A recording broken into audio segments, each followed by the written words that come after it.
अमेरिकी और ईरान के जेट। देखिए जो खबरें आ रही हैं, करीब 10 मिनट का वो वक्त था, ठीक 24 घंटे पहले की ये घटना है। 10 मिनट का वो वक्त था जिसमें अमेरिकी जेट्स और ईरान के जेट्स आमने सामने थे और हालात ये थे कि किसी भी तरफ से जो है वो हमला हो सकता है। अब ये पूरी घटनाक्रम, ये 10 मिनट का कैसे स्टैंड ऑफ रहा, मैं आपको ये बताऊंगा। देखिए जो खबरें आई कि 2 अमेरिकी प्लेन जो है वो ईरान के बॉर्डर के करीब बढ़ने लगे और ये एयरक्राफ्ट जो थे दोनों ईरान के एयर स्पेस के बिल्कुल करीब पहुंचे। इसमें से एक ने टेक ऑफ किया था बहरीन से और दूसरे ने टेक ऑफ किया था यूएई से। अमेरिका के 2 जेट्स, एक बहरीन से टेक ऑफ करता है, एक यूएई से टेक ऑफ करता है और दोनों बढ़ना शुरू कर देते हैं ईरान की तरफ। और ये ट्रैक किया किसने?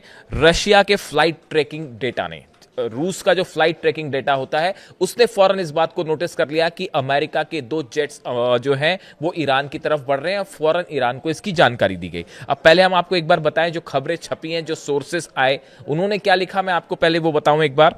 The report said a US Navy P-8A Poseidon aircraft departed from Bahrain and flew over the Strait of Hormuz making it second such mission in recent days. खबर आई कि देखिए जो प्लेन्स, अच्छा उसको पूरा कर ले पहले। At the same time an MQ-4C Triton surveillance drone reportedly took off from Abu Dhabi and operated over the Gulf of Oman. देखिए 2 जहाजों का जिक्र हो रहा है। पहले पोसेडियन प्लेन जो हॉर्मुज की तरफ बढ़ा, इसने टेक ऑफ किया था बहरीन से, जबकि जो दूसरा प्लेन था MQ-4C ट्रिटॉन सर्विलेंस ड्रोन, ये ड्रोन था, इसने टेक ऑफ किया अबू धाबी से और वो ओमान की खाड़ी की तरफ होता हुआ ईरान की तरफ बढ़ा। यानी कि 2 प्लेन उड़ते हैं, दोनों, एक हॉर्मुज के ऊपर बढ़ता है। जो सर्विलांस ड्रोन है पोसेडियन एयरक्राफ्ट कहलाता है ये। देखिए ये पोसेडियन एयरक्राफ्ट अमेरिका का बेहद एडवांस एयरक्राफ्ट है और इसका मुख्य जो उद्देश्य होता है वो जो भी देश है उसके बारे में डेटा कलेक्ट करता है। ये खास तौर पर कहाँ पे मिसाइल्स हो सकते हैं, कहाँ पे रडार्स लगे हुए हैं, कौन सी जगह पर डिफेंस सिस्टम हो सकता है, आर्मी की, मिलिट्री की इस समय पोजीशन क्या है, समंदर में जो है वो शिप्स, वॉरशिप्स जो हैं उनकी पोजीशंस क्या है, इसके डेटाज ये रिकवर करके भेजता है। तो देखिए एक ने टेक ऑफ किया बहरीन से, दूसरे ने टेक ऑफ किया अबू धाबी से। हॉर्मुज की तरफ एक बढ़ता है, दूसरा ओमान की खाड़ी की तरफ बढ़ता है। रशिया के राडार्स इसको कैच कर लेते हैं, इसकी जानकारी फौरन ईरान को दी जाती है और अभी जो खबरें आ रही हैं उसके मुताबिक ना सिर्फ रूस बल्कि चाइना दोनों रियल टाइम डेटा शेयर कर रहे हैं ईरान के साथ। यानी ईरान के बॉर्डर की तरफ अगर परिंदा भी पर मारता है, चाहे वो समंदर से हो चाहे आसमान से हो, उसकी जानकारी रशिया और चाइना के रडार्स जो हैं वो रियल टाइम डेटा शेयर करके ईरान को पहुंचाते हैं। अब जैसी ये खबर आई ईरान के पास कि 2 एयरक्राफ्ट जो हैं वो करीब पहुंचने वाले हैं, ईरान के एयर स्पेस के बिल्कुल करीब हैं, तुरंत तेहरान से 2 फाइटर जेट्स ने टेक ऑफ किया। दोनों ने इंगेज, दोनों एक बढ़ने लगा हॉर्मुज की तरफ, जो कि हॉर्मुज पर की तरफ जो अमेरिका का प्लेन फ्लाई कर रहा था, जो उसकी तरफ करीब जा रहा था। तेहरान से टेक ऑफ करता है प्लेन और वो उसके करीब जाता है।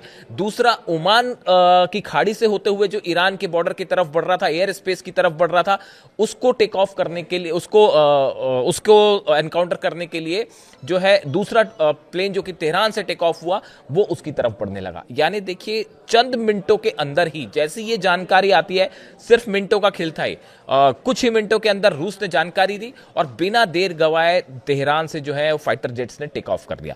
जो डिफेंस सिस्टम्स हैं वो तो लगे हुए हैं, लेकिन ये तीसरा मौका है ऐसा। मैं पहली 2 बार आपको अपने वीडियो में घटनाएं बता चुका हूं कि कैसे एक बार F-15 जेट ने बहुत करीब आया ईरान के, यहां तक कि उसने सिग्नल्स भी दिए कि मतलब अपनी आइडेंटिटी भी डिस्क्लोज की थी F-15 जेट ने। वो उसने टेक ऑफ किया था जॉर्डन से और वो बहुत करीब गया ईरान के, उसने अपनी आइडेंटिटी भी रिवील की कि मैं अमेरिका का F-15 जेट हूं। मतलब देखिए जो प्लेन्स होते हैं उसके जो पायलट्स होते हैं वो कई बार, ये एक वॉर टैक्टिक्स होती है, उसमें अपनी आइडेंटिटी चाहे तो वो रिवील कर सकते हैं।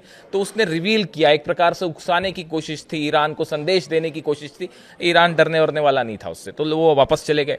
इसी तरह से F-35 जेट्स भी जो है वो भी बताया जाता है कि 2 जेट बेहद करीब पहुंच गए थे ईरान के, लेकिन एंटर नहीं किया, वापस चले गए। और ये तीसरा मौका है, यानी पिछले करीब 10 दिन के अंदर ये तीसरा मौका जब अमेरिका के 2 प्लेन्स बिल्कुल एयर स्पेस के करीब हैं, लेकिन फिर वही हुआ एक बार। ये दोनों जो प्लेन्स थे US Navy P-8A Poseidon aircraft, और दूसरा जो MQ-4C ट्रिटॉन सर्विलांस ड्रोन था, ये दोनों ने एयर स्पेस में एंटर नहीं किया।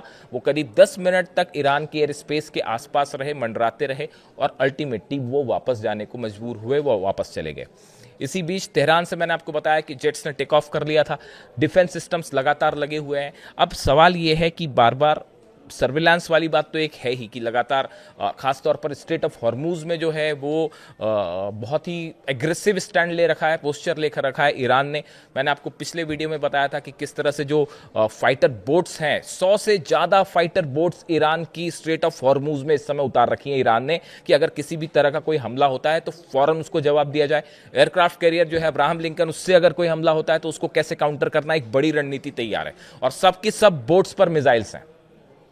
हैदर 110 मैंने आपको बताया, पिछले वीडियो में मैंने आपको बताया था कि किस तरह से ये बोट्स अटैक कर सकती हैं, तो वो एक अलग चीज़ है। तो ईरान ने अपना स्ट्रेट ऑफ हॉर्मूज में जबरदस्त स्टैंड ले रखा है कि यहां से किसी को हम एंटर नहीं करने देंगे। मिसाइल्स तैनात हैं वो अलग, ड्रोन्स तैनात हैं वो अलग, और सबसे बड़ी बात है एयर डिफेंस। अब मैंने जो है ये घटना के बाद एक बार फिर कल मैंने कुछ एयर एक्सपर्ट्स जो होते हैं, वॉर एक्सपर्ट्स जो होते हैं, खासकर एयर वॉरफेयर के जो एक्सपर्ट्स होते हैं, उनसे मैंने समझने की फिर से एक कोशिश की कि आखिर ये जो घटनाएं होती हैं कि अमेरिका के प्लेन्स आ रहे हैं, सर्विलांस प्लेन आ रहे हैं, कभी फाइटर जेट आ रहे हैं और वापस लौट जाते हैं, इसके पीछे मकसद क्या होता है। तो एक तो ऑब्वियस सी बात है कि भाई देखिए, ये जो दोनों P-8A पोसेडियन एयरक्राफ्ट है, ये भी सर्विलांस करता है, और दूसरा MQ-4C ट्रिटॉन था, ये भी सर्विलांस ड्रोन था।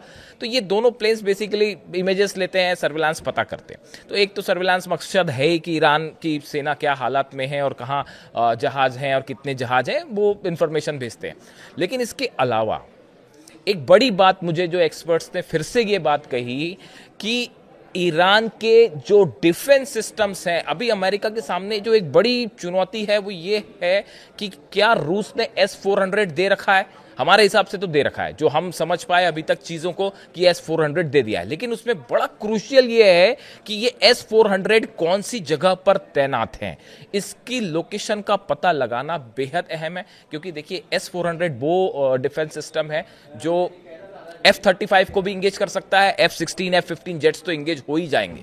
तो ऐसी सिचुएशन में अगर आप बाय एयर अटैक होता है, इसीलिए ये खबरें आ रही थी बीच में कि अगर ईरान पर हमला होता है तो वो नेवी से हो सकता है, टॉमहॉक मिसाइल से हो सकता है, और उसको जो है सबमरीन्स जो है अमेरिका की, वो अटैक कर सकती है। इस तरह की खबरें आ रही थी, और एयर फाइटर जेट्स जो हैं वो शायद इस बार एंटर ना करें, इस तरह की खबरें थी। उसकी मेन वजह यही थी कि S-400 की लोकेशंस के बारे में पता नहीं है, और जो कई एक्सपर्ट्स कहते हैं, उनका ये कहना है कि ये जो प्लेन्स भेजे जाते हैं, ये एक प्रकार से टीज करने की कोशिश की जाती है, ईरान को उकसाने की भी कोशिश की जाती है कि ईरान वो गलती करे जो शायद अमेरिका ने किया। देखिए, ड्रोन था शाहिद, वो फ्लाई करता हुआ एयरक्राफ्ट कैरियर के करीब आया अब्राहम लिंकन के, और वहां से F-35 जेट ने उसको शूट कर दिया। और खबर ये आई कि ईरान के ड्रोन उस तक पहुंच सकते हैं, तो उसमें ज़्यादा जो है वो बदनामी अमेरिका की हुई कि भाई उसके ड्रोन ही आपको निशाना बना सकते हैं, आपके एयरक्राफ्ट कैरियर को बचाइए उसको, इस तरह का मैसेज गया।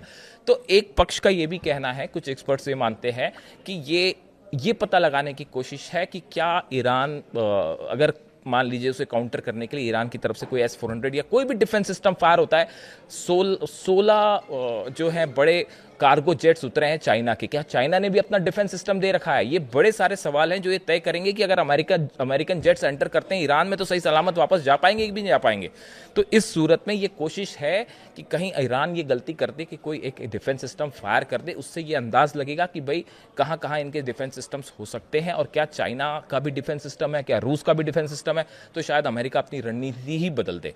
लेकिन ईरान ने एक बार फिर वो गलती नहीं की, वो जो चाल एक अमेरिका ने बिछाया उसमें नहीं फंसा, और स्ट्रेट ऑफ हॉर्मूज में जो स्टैंड ईरान ने ले रखा है बेहद एग्रेसिव, और ना सिर्फ जमीन पे बल्कि आप देखिए कि समंदर में भी, हार्मूज की खाड़ी में भी, और फारस की खाड़ी में भी, और अब आसमान में भी लगातार ईरान जो है वो फाइटर जेट्स के मामले हों चाहे सर्विलांस वाले मामले हों, हर मामले पे अमेरिका पर भारी पड़ता दिखाई दे रहा है, उससे एक कदम आगे दिखाई दे रहा है। तो ये बेहद इंटरेस्टिंग स्टैंड ऑफ था अमेरिका और ईरान के बीच में। 10 मिनट का ही था, लेकिन बड़ी खबर थी। इससे जुड़ा जो भी अपडेट होगा आप तक पहुंचाऊंगा। वीडियो कैसा लगा कमेंट करके ज़रूर बताइए। Thank you so much.